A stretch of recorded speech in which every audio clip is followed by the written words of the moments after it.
All right, Metallist here, out of the pool. I'm back with another episode. Today I got a box of stuff I brought along with me, some vinyl swag that I'd let you guys take a look at that today, talk a little bit about it. So hopefully you'll enjoy that.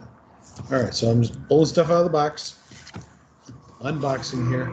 First thing in here, this is what's known as a picture disc. It's vinyl, but it has a picture on it. You can actually play these things, although they claim the sound quality isn't quite as good. And hopefully you can see, I might just have to take this one out just so you can see it a little better. Anyway, this is a picture disc of Guns N' Roses. It's not the whole Appetite album, it's just a couple singles here, and I'll show you what it is in a second. Yeah, maybe I have to do that. Yeah, that's better. Okay, so there we go. Guns N' Roses thing, got it upside down. There we go, right side up. Okay, pretty cool. Got one of their emblems on it. And then over here, you see that picture of the guys. And then we've got some of the songs here. Got some live stuff here, a whole lot of Rosie, It's So Easy, Knocking on Heaven's Door, and of course it's a single for Welcome to the Jungle. Pretty cool, right? All right. Next up, so we have to take these out of the wrappers, maybe. No, you can see that one pretty good. Okay, so this is Iron Maiden's Made in Japan, which is actually a live record of Paul Di'Anno. And back in May of 1982, believe it or not, Iron Maiden did an in-store appearance at a local record store. So we got some autographs here. We got Steve Harris over here. We got Dave Murray. I think we got Adrian up here in the corner. Bruce signed in blue, even though Bruce isn't on this record. No, he signed in red on this one, actually. So here, you can't even really see it, but that's Bruce's signature right there. But red on red, not so good. And down here, a little sunshine there again, that's kind of fading. That's who signed in blue, is the late great Clyde Burr. So this was still when Clyde was in the band. So this is a pretty cool little thing here. So the Made in Japan EP. So there's the boys back in the day. So Paul Di'Anno there in the middle. And we got some good tunes on there. Got Remember Tomorrow. We got Wrathchild, Killers, Innocent Exile. Yeah, I think that's and Running Free. Couldn't read that one backwards. So, all right, so we got some more pictures of the guys. That one's pretty cool. And also a copy of The Number of the Beast. This one is also autographed. Again, the autographs have faded over the past almost 40 years, but they're still on there. A little hard to see, but this is just the regular album. And again, let's see, Steve is down here. We got Dave, Bruce, Adrian. Where's Clive? Clive is in here someplace, I think. Yeah, Clive's up here at the top, but you can barely see it. But pretty cool stuff. So keeping with the Maiden theme, here we've got a picture disc. This is the entire Peace of Mind album. There we go. And what's cool about this one is it does have a bonus track on it of Cross-Eyed Mary. There we go. With the lovely brain for dinner there on the back. And actually, this was bought October 3rd, 1983 for $8. I don't know what it's worth now. I haven't really looked up any of this stuff on eBay, so we'll see about that. More Maiden. So this is a single for Flight of Icarus. This was a single from back in the day. And then, let's see, on the B side, we did a cover of a Montrose song called I've Got the Fire, which was on Montrose's second album, Paper Money, featuring Sammy Hagar on lead vocals. So again, just some kind of cool picture discs. I used to collect a lot of Maiden stuff, as you can see. And as you will continue to see, the next couple here. So here's a single. How about a single of 2 Minutes to Midnight? Another Iron Maiden vinyl picture disc. And then there's a tune on there called Rainbow's Gold, which I think was done by a band called Nectar, maybe? I don't remember. I don't know. Yeah, I think so. And then there's a thing on here called Message from Ari. Ari being Steve Harris. This is actually a recording of an argument between Steve Harris and Nico McBrain. and somebody switched on a tape recorder. And Nico is mad because Steve, his bass rig wasn't working, so he sent his roadie to tell Nico to keep doing the drum solo, which honestly I've never seen Iron Maiden do a drum solo. And I've seen Maiden like 30 plus times, right? Well, supposedly he was supposed to not come out of his drum solo because Steve was having problems with his bass rig and wouldn't be able to play anyway. So he sent one of his roadies to tell Nico this, and then Nico screwed up his drum thing, and he was mad about that. And he was yelling at Steve about that, and he says, "Well, it was on a mission from you, Harry." And they go back and forth for a while. And right at the very end of it, you can hear Nico. He discovers the tape recorder. He says, "Some see you next Tuesday." It's recording this, and it shuts off. So it's kind of funny. So that's kind of a cool one. All right, some more Maiden. Big surprise, right? This is a single for Aces High. Again, this is a vinyl record. These are 12-inch records, as you can probably gather by the size when I'm holding it up. Okay, so this one has Aces High, King of Twilight. Okay, that was a song by a band called Nectar. I don't remember who did Rainbow's Gold anymore. But if anybody knows, you can put it in the comments. Would appreciate that. Okay, and then a live version of Number of the Beast.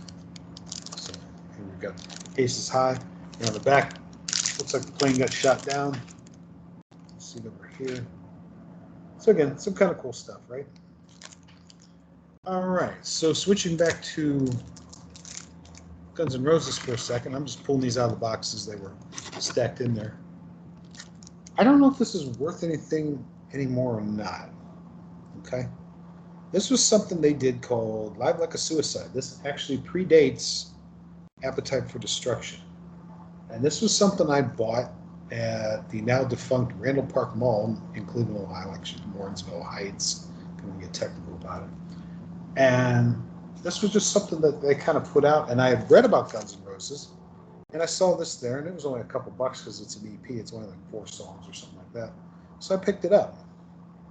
At one point, this is worth a couple $100, I think. Maybe it still is. I don't know. But again, something kind of cool I picked up at one point. And then, of course, you know, a little bit later, Appetite comes out. Welcome to the Jungle did okay, and then they released Sweet Child. Everything blew up, right? So again, so something kind of cool. So this is the original Live Like a Suicide, and like I said, I did actually buy this before Appetite for Destruction. All right. Well, enough of that. Back to the Maiden.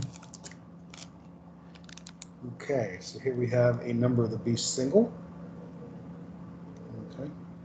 And it has a live version of Remember Tomorrow. I believe it is Remember Tomorrow with Bruce. I don't remember anymore. And on the back here, I forgot all about this. This is actually a signed photo of the guys that I got on that same day in May of '82. They were opening for Rainbow that night. So I guess I just kind of put that in there. So I don't know what the picture is behind it. I guess we'll find out. A friend of mine, Christy, gave me these really cool record sleeves where they close up. They have like a little bit of sticky stuff on them. We can do that. So it's just the record on the back. So just the record on the back, but then again, you got the autographed picture here with everybody. Pretty cool. All right. All right. Make sure I tuck that back in here. Before I spill something on it. There we go. All right.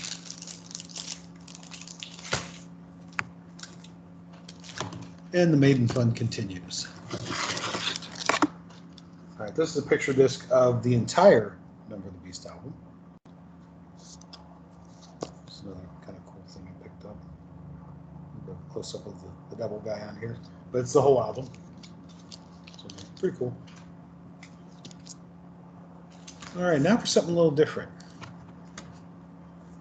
Some of you may or may not know, most Scorpions albums back in the day got banned for various reasons, including this one. And I think you'll know why. This is the original version of Virgin Killer. Yikes. Okay. And we got the boys on the back. Don't want to show that too long. We don't want any complaints filed here. Okay. So needless to say, that one got banned. Okay. So most of the records got banned or altered for some reason. But this is actually my favorite. even though, like I said, a lot of the albums got changed. This is probably my favorite. This is a different cover for Tokyo Tapes. The Tokyo Tapes that most people know has Rudy Schenker on the front, all leaned back, with his mouth open like he normally does, with his guitar on stage. This one's got this silver scorpion, as you can see from the reflection. It's like embossed silver. It's like it will reflect. So it has a scorpion on the front sitting on a rose, and on the back for some reason it's got the rose with a sword through it. But anyway, just kind of a cool version of that particular record. So kind of dig that one. All right. So this one, we got to take this one out of here. This is Motorhead's No Remorse. Okay. What's cool about this one is the cover is actually made of leather. So this is a leather sleeve here. You can see the edges.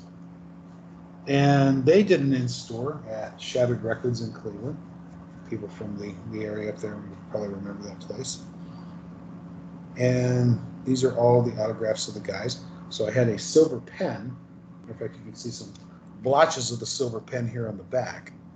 I had a silver pen because I thought it'd be cool for them to sign it, particularly with the Motorhead logo here, and then the guy's signature. So this crazy looking thing down here is Lemmy, and this is Phil Campbell, who had just pretty much joined the band, and this is Wurzel, and he had just joined the band as well. So they were a four-piece at this time.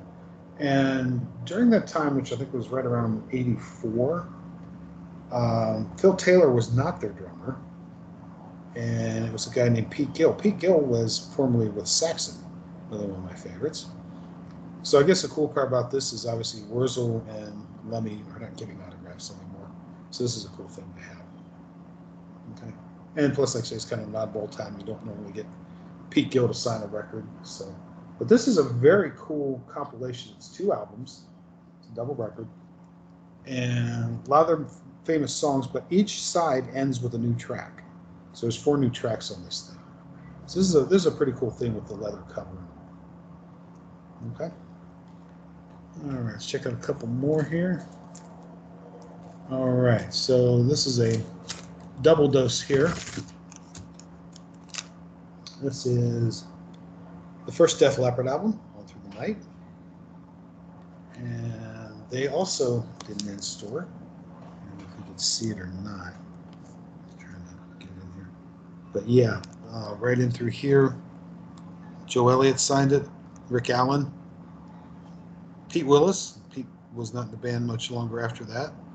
Rick Savage, and the late great Steve Clark. So everybody signed that for me. And then they went on to sell a bazillion records. So when they did the signature, that was during the High and Dry tour, where they're actually the opening band for Blackfoot. So here's the High and Dry album. And I think you can see the signatures a little better on this one. Yeah.